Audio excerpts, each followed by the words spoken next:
What is up, ladies and gentlemen? In this short video I'm gonna be introducing the new feature on OpenSea called Make a Deal.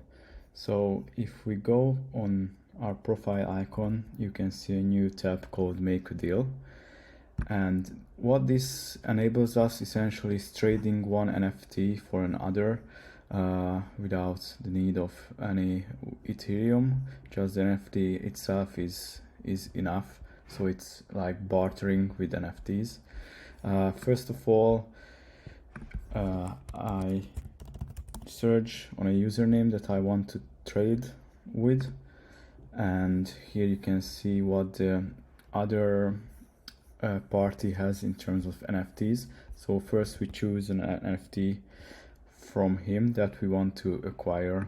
Let's say pick this just Jackal, click on next here, and in this part we have to choose from our wallet what NFT we want to offer in exchange of the other NFT that we chosen.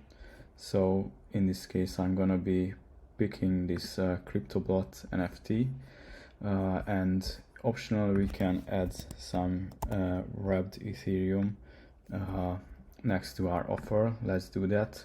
0.1 Ethereum.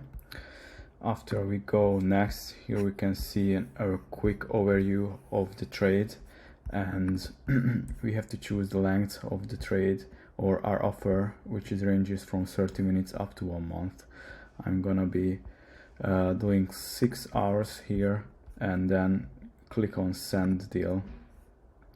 We need to sign with our wallet. I'm using MetaMask in this case, and just in the second the deal is created. So here you can see what we offer for what and all the other details. Thanks.